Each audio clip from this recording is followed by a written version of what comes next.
Hi ಎಲ್ಲರಿಗೂ ನಮಸ್ಕಾರ. Welcome back to my channel. ನಾನಿವತ್ತಿನ ವಿಡಿಯೋದಲ್ಲಿ ಸಿಂಪಲ್ಲಾಗಿ ಮತ್ತು ಈಸಿಯಾಗಿ ಮನೆಯಲ್ಲೇ ಮೋತಿಚೂರ್ ಲಡ್ಡುನ ಹೇಗೆ ಮಾಡ್ಕೊಳ್ಳೋದು ಅಂತ ತೋರಿಸ್ತಾ ಇದ್ದೀನಿ. ಬನ್ನಿ ಹೇಗೆ ಮಾಡೋದು ನೋಡೋಣ. ನಾನು ಮೊದಲು ಲಡ್ಡುಗೋಸ್ಕರ ಕಡಲೆ ಹಿಟ್ಟಿನ ಮಿಶ್ರಣ ರೆಡಿ ಮಾಡ್ಕೋತಾ ಇದ್ದೀನಿ. ಮೆಜರ್ಮೆಂಟಿಗೋಸ್ಕರ ಈ ಕಪ್ನ ತೊಗೊಂಡಿದ್ದೀನಿ. ನಾನು ಪ್ರತಿಯೊಂದನ್ನು ಇದೇ ಕಪ್ನಲ್ಲಿ ಅಳತೆ ಮಾಡ್ಕೋತೀನಿ. ಮೊದಲು 1 ಕಪ್ ಕಡಲೆ ಹಿಟ್ಟನ್ನು ಹಾಕೋತಾ ಇದ್ದೀನಿ. ಕಡಲೆ ಹಿಟ್ಟನ್ನು ಅಳತೆ ಮಾಡಿಕೊಂಡು ಸ್ವಲ್ಪ ಜಡಿ ಮಾಡ್ಕೋತಾ ಇದ್ದೀನಿ.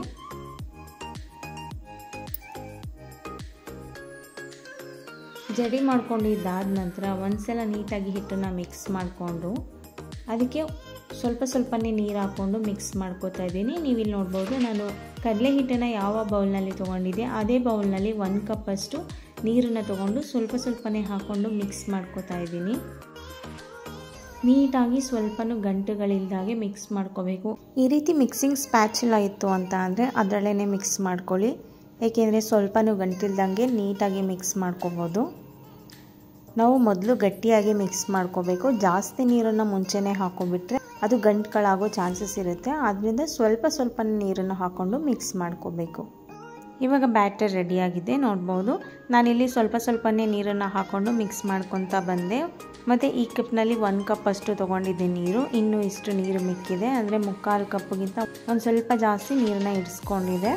ಹಾಗೆ ನಾನಿಲ್ಲಿ ಒಂದು ಹಾಲಿಂದು ಪ್ಯಾಕೆಟ್ ತೊಗೊಂಡಿದ್ದೀನಿ. ಹಾಲಿಂದಾದರೂ ಸರಿ, ಮೊಸರಿಂದಾದರೂ ಸರಿ, ಈ ರೀತಿ ಒಂದು ಪ್ಯಾಕೆಟ್ನ ತೊಗೊಂಡು ಅದನ್ನು ನೀಟಾಗಿ ಚೆನ್ನಾಗಿ ತೊಳೆದು ಇಟ್ಕೊಂಡಿದ್ದೀನಿ.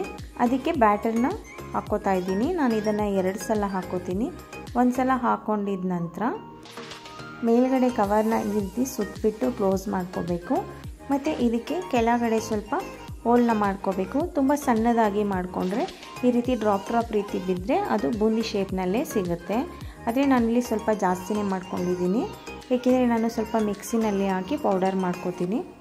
ಎಣ್ಣೆ ಸಹ ಕಾದಿದೆ. ಇವಾಗ ಎಣ್ಣೆಯಲ್ಲಿ ನಾನು ಕಡಲೆ ಹಿಟ್ಟಿನ ಮಿಶ್ರಣನ ಹಾಕ್ಕೋತಾ ಇದ್ದೀನಿ.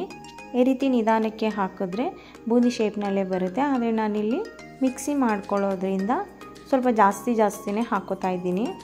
ಮತ್ತು ತುಂಬ ಬ್ರೌನ್ ಕಲರ್ ಚೇಂಜ್ ಆಗೋ ತನಕ ಫ್ರೈ ಮಾಡ್ಕೋಬಾರ್ದು.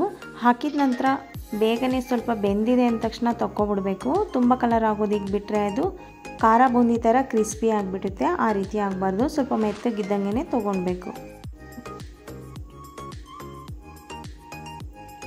ಇವಾಗ ಎಲ್ಲವನ್ನು ಹಾಕಿ ಬೇಯಿಸ್ಕೊಂಡಿದ್ದಾಗಿದೆ. ಈ ರೀತಿ ಬಂದಿದೆ ನೋಡ್ಬೋದು.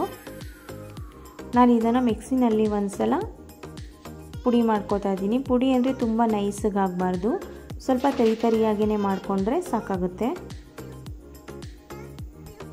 ನೋಡಿ, ಇವಾಗ ಪುಡಿ ಮಾಡ್ಕೊಂಡಿದ್ದಾಗಿದೆ. ಇಲ್ಲಿ ನೋಡ್ತಾ ಇರ್ಬೋದು ನೀವು.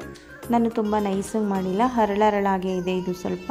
ನಂತರ ಸಕ್ಕರೆ ಪಾಕನ ರೆಡಿ ಮಾಡ್ಕೋತೀನಿ. ನಾನು ಇದೇ ಬೌಲ್ನಲ್ಲಿ ಕಡಲೆ ಹಿಟ್ಟನ್ನ ತೊಗೊಂಡಿದ್ದೆ ಆವಾಗಲೇ ಹೇಳಿದಾಗೆ. ಹಾಗೆ ಇದೇ ಬೌಲ್ನಲ್ಲಿ 1.5 ಕಪ್ಪು ಸಕ್ಕರೆನ ಹಾಕ್ಕೊಂಡಿದ್ದೀನಿ. ಹಾಗೆ ಇದಕ್ಕೆ 1 ಕಪ್ಪು ನೀರನ್ನ ಸೇರಿಸ್ಕೊಂಡಿದ್ದೀನಿ.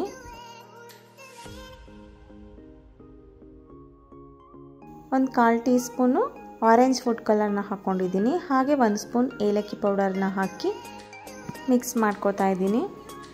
ಫುಡ್ ಕಲರು ಆಪ್ಷನಲ್ಲು, ನೀವು ಬೇಕು ಅಂದರೆ ಹಾಕೋಬೋದು, ಬೇಡ ಅಂದರೆ ಸ್ಕಿಪ್ ಮಾಡ್ಬೋದು, ಅಥವಾ ಇದ್ರ ಬದಲು ಅರಿಶಿನ ಪುಡಿ ಸಹ ಸೇರಿಸ್ಕೋಬೋದು. ಇದು ಒಂದೆಲೆ ಪಾಕ ಬರೋ ತನಕ ಕುದಿಸ್ಕೋಬೇಕು. ಇವಾಗ ಚೆನ್ನಾಗಿ ಕುದ್ದಿದೆ ಸಕ್ಕರೆ ಪಾಕ, ಮತ್ತು ಒಂದೆಲೆ ಪಾಕ ಸಹ ಬಂದಿದೆ. ಇವಾಗ ಇದಕ್ಕೆ ಸ್ವಲ್ಪ ಪುಡಿ ಮಾಡಿ ಇಟ್ಕೊಂಡಿರೋ ಬೂಂದಿನ ಸೇರಿಸ್ಕೋತಾ ಇದ್ದೀನಿ. ಬೂಂದಿನ ಸೇರಿಸ್ಕೊಂಡು ಚೆನ್ನಾಗಿ ಮಿಕ್ಸ್ ಮಾಡ್ಕೋಬೇಕು. ಸಣ್ಣ ಊರಿನಲ್ಲೇ ಒಂದು 2 ರಿಂದ 3 ನಿಮಿಷ ಮಿಕ್ಸ್ ಮಾಡ್ಕೋಬೇಕು. ಮತ್ತು ಇದ್ರ ಜೊತೆ 1 ಸ್ಪೂನ್ ಆಗುವಷ್ಟು ಕಲ್ಲಂಗಡಿ ಹಣ್ಣಿನ ಬೀಜಗಳು ಸೇರಿಸ್ಕೊಂಡಿದ್ದೀನಿ. ಮತ್ತು 2 ಸ್ಪೂನ್ ತುಪ್ಪನ ಹಾಕ್ಕೊಂಡು ಮಿಕ್ಸ್ ಮಾಡ್ಕೋತಾ ಇದ್ದೀನಿ. ಹಾಗೆ ಇವಾಗ ನೋಡೋಕ್ಕೆ ತೆಳು ಅಂತ ಅನಿಸ್ತಾ ಇರ್ಬೋದು. ಬೂಂದಿ ಎಲ್ಲ ಪಾಕನ ಹೀರ್ಕೊಂಡ್ಮೇಲೆ ಸರಿ ಹೋಗುತ್ತೆ. ಆದ್ದರಿಂದ ನಾವು ಸ್ಟಾರ್ಟಿಂಗ್ ಮಾಡ್ಕೊಳ್ಳುವಾಗ ತೆಳುವಾಗಿದ್ದರೆ ಪಾಕ ಎಳ್ಕೊಂಡ ನಂತರ ಹಾಗೆ ಸಾಫ್ಟಾಗೇ ಇರುತ್ತೆ. ಇವಾಗ ಗ್ಯಾಸ್ನ ಆಫ್ ಮಾಡಿ ಒಂದು 15 ರಿಂದ 20 ನಿಮಿಷ ಹಾಗೆ ಇಡಬೇಕು. ನೀವಿಲ್ಲಿ ನೋಡ್ತಾ ಇರ್ಬೋದು, ಒಂದು 20 ನಿಮಿಷ ಆಗಿದೆ. ಆವಾಗಲೇ ಎಷ್ಟು ತೆಳ್ಳಗಿತ್ತು ಅಂತ. ಇವಾಗ ಕರೆಕ್ಟ್ ಕನ್ಸಿಸ್ಟೆನ್ಸಿನಲ್ಲಿ ಇದೆ. ಕೈಗೆ ಸ್ವಲ್ಪ ತುಪ್ಪನ ಸವರ್ಕೊಂಡು ನಿಮಗೆ ಯಾವ ಸೈಜ್ನಲ್ಲಿ ಬೇಕೋ ಆ ಸೈಜ್ನಲ್ಲಿ ಈ ರೀತಿ ಉಂಡೆಗಳನ್ನ ಮಾಡಿಕೊಂಡ್ರೆ ಟೇಸ್ಟಿಯಾಗಿರೋ ಮೋತಿಚೂರ್ ಲಡ್ಡುಗಳು ರೆಡಿ ಆಗುತ್ತೆ. ಯಾರೆಲ್ಲ ವಿಡಿಯೋನ ನೋಡ್ತಾ ಇದ್ದೀರಾ, ನಿಮಗೆ ಈ ರೆಸಿಪಿ ಇಷ್ಟ ಆಗಿದ್ದರೆ ಪ್ಲೀಸ್ ಒಂದು ಲೈಕ್ ಕೊಡಿ, ಹಾಗೆ ಒಂದು ಕಮೆಂಟ್ ಮಾಡಿ ಮತ್ತು ನಿಮ್ಮ ಫ್ಯಾಮಿಲಿ ಫ್ರೆಂಡ್ಸಿಗೆಲ್ಲ ಶೇರ್ ಮಾಡಿ. Thank you.